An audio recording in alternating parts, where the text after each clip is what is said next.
Sempre que o mundo entra em crise, um padrão se repete com precisão quase mecânica.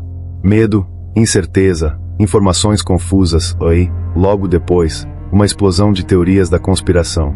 Muitos acreditam que isso acontece porque as pessoas ficam mais ingênuas. Mas essa explicação é simples demais e errada. Desconfiar, nesses momentos, não é sinal de fraqueza intelectual. É instinto. O problema começa quando a desinformação se veste de lucidez e passa a oferecer respostas fáceis para um mundo que ficou complexo demais. Se essa lógica já fez sentido para você, vale deixar um comentário agora. Reconhecer esse padrão é o primeiro passo para não cair nele.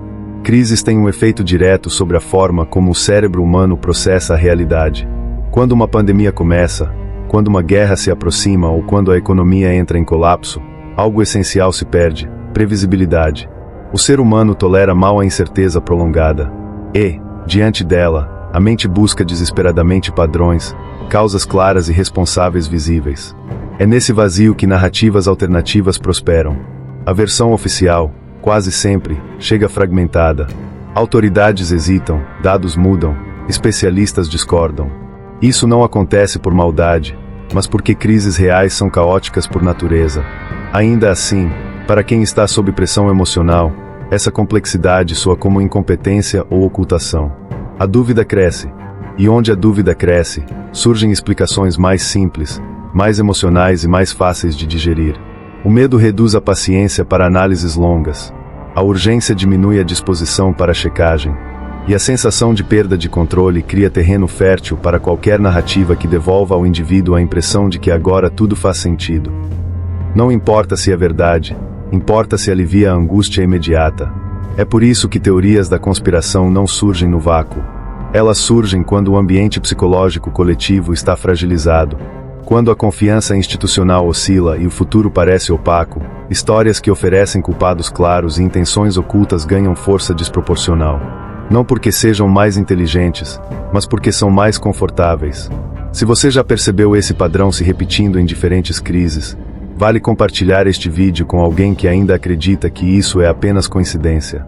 Entender o terreno emocional onde a desinformação nasce é uma forma silenciosa de proteção intelectual. Nesse cenário fragilizado, entra em ação algo ainda mais decisivo: a desinformação em massa. É importante fazer uma distinção clara. Nem toda informação errada é desinformação. Erros acontecem, especialmente em momentos de crise. O problema começa quando conteúdos falsos são produzidos ou amplificados deliberadamente para confundir, direcionar emoções ou gerar desconfiança generalizada. E crises são um momento ideal para isso. A lógica é simples. Informações verdadeiras costumam ser complexas, cheias de ressalvas e incertezas. Já a desinformação oferece narrativas diretas, com começo, meio e fim. Ela aponta culpados claros, cria intenções ocultas e promete revelar aquilo que ninguém quer que você saiba. Em um ambiente emocionalmente carregado, essa diferença pesa muito mais do que a veracidade. Outro fator crucial é a velocidade. Conteúdos falsos apelam para o choque, para o medo ou para a indignação. Esses gatilhos emocionais fazem com que as pessoas compartilhem antes de refletir. Não por malícia, mas por urgência emocional. A checagem vira um detalhe secundário quando a sensação é de que algo precisa ser alertado imediatamente. As plataformas digitais potencializam esse efeito. Algoritmos não distinguem verdade de mentira, distinguem engajamento. E nada engaja mais do que narrativas que provocam reação intensa. Em tempos de crise, isso cria um ciclo perigoso. Quanto maior a ansiedade coletiva, maior a circulação de conteúdos distorcidos, o que alimenta ainda mais a ansiedade. Se até aqui você percebe que esse mecanismo não depende de ignorância individual, mas de um sistema inteiro funcionando sob pressão, deixe um like neste vídeo. Isso ajuda o conteúdo a alcançar pessoas que ainda acreditam que a desinformação se espalha apenas porque as pessoas são ingênuas. Entender o mecanismo é o primeiro passo para não ser arrastado por ele. Quando a desinformação se espalha com tanta eficiência, surge uma pergunta inevitável: quem se beneficia desse caos informacional? A resposta raramente é simples, mas o padrão é recorrente. Em momentos de crise, a confusão vira um recurso estratégico. Grupos políticos, interesses econômicos e movimentos ideológicos entendem que controlar a narrativa é, muitas vezes, mais poderoso do que controlar os fatos. A dúvida enfraquece a confiança. E onde a confiança enfraquece, a capacidade de coordenação coletiva se rompe. Pessoas deixam de concordar sobre o que é real, sobre quem é confiável, sobre quais dados importam. Nesse cenário fragmentado, qualquer discurso que ofereça certeza absoluta ganha espaço, mesmo que essa certeza seja fabricada. A desinformação não precisa convencer a todos, basta dividir. Há também um ganho menos visível, mas igualmente relevante: tempo. Enquanto a sociedade debate teorias paralelas, discute intenções ocultas e briga internamente, decisões concretas passam sem o mesmo nível de escrutínio.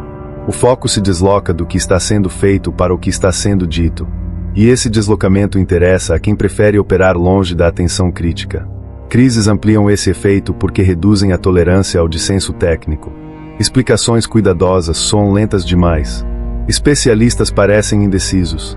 Nesse vazio, narrativas conspiratórias se apresentam como alternativas corajosas, quando na verdade simplificam uma realidade complexa para torná-la emocionalmente manipulável. Se você já percebeu como a confusão informacional costuma beneficiar sempre os mesmos grupos, vale registrar isso nos comentários. Não como acusação precipitada, mas como observação madura. Nomear esse padrão ajuda a manter o foco onde ele deveria estar, nos fatos, nas decisões reais e em quem ganha quando a verdade vira ruído. Esse padrão fica ainda mais claro quando observamos crises reais. Durante pandemias, por exemplo, teorias sobre curas milagrosas, conspirações laboratoriais e inimigos ocultos se espalham quase na mesma velocidade do próprio vírus. Não porque as pessoas perderam a razão, mas porque estavam tentando recuperar algum senso de controle em um cenário dominado por incerteza e medo. A complexidade científica, necessária para explicar o fenômeno, parecia insuficiente diante da urgência emocional. Em contextos de guerra, o mecanismo se repete. Narrativas conspiratórias surgem para simplificar conflitos extremamente complexos, transformando disputas geopolíticas em histórias de vilões únicos, planos secretos globais e manipulações absolutas. Essas versões ganham força porque oferecem clareza imediata. Elas dizem quem odiar, em quem confiar e o que temer, algo psicologicamente reconfortante quando o mundo parece fora de controle. Crises econômicas seguem o mesmo roteiro. Colapsos financeiros geram teorias sobre elites ocultas, manipulações deliberadas e conspirações monetárias globais. Algumas críticas são legítimas, mas muitas narrativas exageram ou distorcem fatos para criar uma sensação de revelação exclusiva. Quem acredita sente que finalmente entendeu o que realmente está acontecendo, mesmo quando a explicação ignora variáveis essenciais. O ponto central é que essas teorias mudam de forma, mas não de função. Elas surgem para preencher lacunas emocionais deixadas pela instabilidade. E quanto maior a crise, maior a disposição coletiva para aceitar versões que prometem sentido rápido, mesmo à custa da precisão. Se você reconhece esse padrão se repetindo em crises diferentes, considere compartilhar este vídeo. Não para ridicularizar quem acredita nessas teorias, mas para ampliar a compreensão sobre por que elas surgem e por que são tão persuasivas.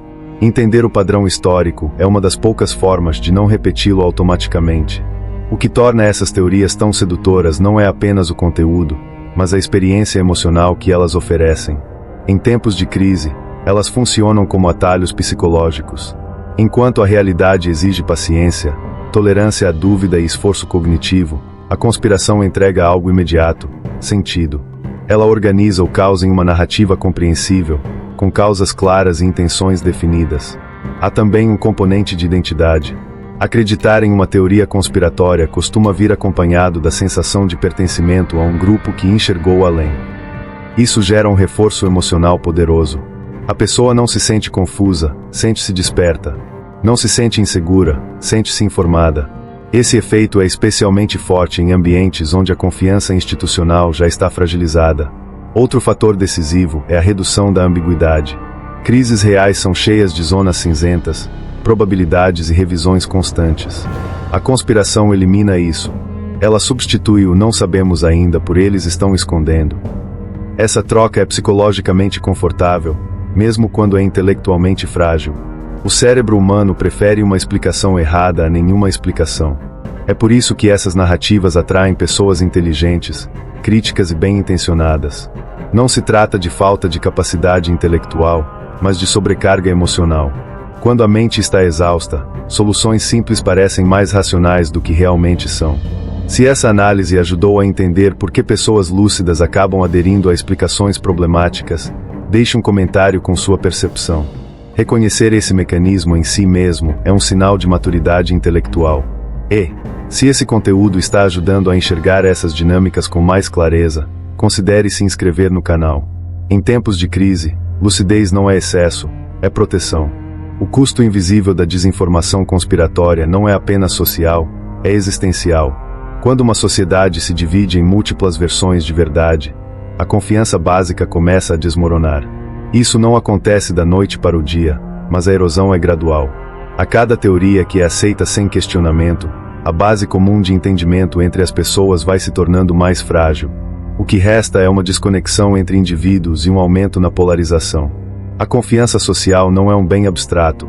Ela é a base de nossa capacidade de agir coletivamente, de nos organizarmos, de tomarmos decisões em conjunto, de nos ajudar mutuamente. Quando a desinformação se espalha, quando as pessoas passam a acreditar que tudo é manipulação, essa confiança começa a se quebrar. O resultado disso é uma sociedade que perde a capacidade de coordenar ações, mesmo diante de desafios concretos. O impacto mais profundo ocorre quando o público começa a duvidar da própria realidade compartilhada. Não importa mais o que está sendo dito nos jornais, o que as autoridades estão afirmando, ou mesmo as evidências científicas. Se a teoria conspiratória é mais convincente, ela substitui a verdade. Em vez de buscar soluções colaborativas, a resposta passa a ser individualista e baseada em desconfiança mútua. O maior risco de tudo isso não é a crença em teorias isoladas. É a normalização do ceticismo absoluto, a crença de que nada pode ser verdade. Quando chegamos a esse ponto, a recuperação de uma realidade comum se torna extremamente difícil, e a sociedade paga o preço com uma incapacidade coletiva de agir. Se você está começando a perceber a gravidade disso, deixe seu comentário abaixo. Ao reconhecer a raiz desse problema, você já está dando um passo importante em direção à reconstrução dessa confiança perdida. Identificar a desinformação em tempos de crise exige mais do que um simples olhar crítico.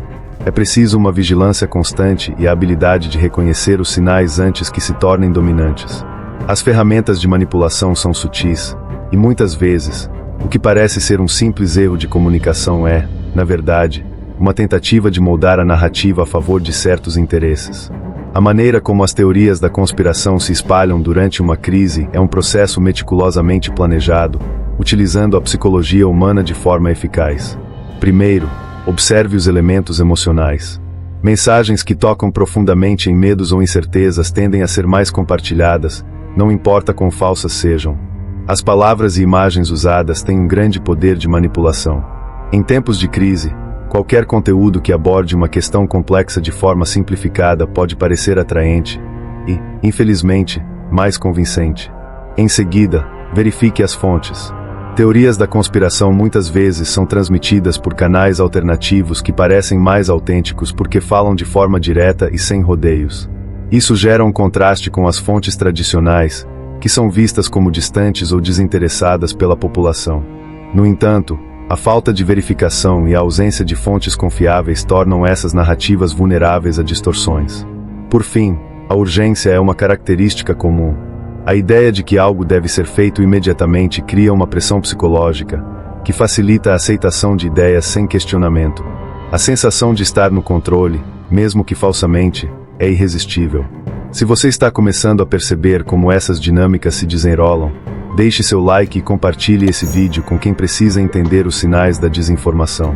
Prevenir esses impactos começa com a conscientização. Depois de tudo o que foi analisado, a conclusão não é confortável, e nem deveria ser. Crises não criam teorias da conspiração do nada. Elas apenas amplificam fragilidades que já existem na forma como lidamos com informação, medo e incerteza. O problema central nunca foi questionar versões oficiais. O problema surge quando o questionamento perde método e se transforma em rejeição automática da realidade compartilhada. Desconfiar é saudável. Negar tudo indiscriminadamente é paralisante. Quando a desinformação domina, a sociedade não entra apenas em crise política ou sanitária, entra em crise cognitiva. Pessoas passam a viver em universos paralelos, incapazes de dialogar, cooperar ou agir de forma coordenada. E, Em momentos críticos, essa fragmentação custa tempo, energia e vidas. A saída não está em aceitar tudo, nem em rejeitar tudo. Está em pausar, observar padrões, analisar incentivos e reconhecer quando uma narrativa está mais preocupada em provocar emoção do que em esclarecer fatos. Vigilância crítica não é cinismo. É responsabilidade intelectual. É entender que, em tempos de crise, a verdade costuma ser lenta, imperfeita e desconfortável, exatamente o oposto da desinformação. Se esse vídeo ajudou você a enxergar com mais clareza como a manipulação informacional opera nos momentos mais delicados da história, considere se inscrever no canal. Aqui, o objetivo não é oferecer certezas fáceis, mas ferramentas para pensar melhor. E, se você acredita que mais pessoas precisam dessa lucidez em tempos turbulentos, compartilhe este vídeo. Em crises futuras, e elas virão, esse olhar pode fazer toda a diferença.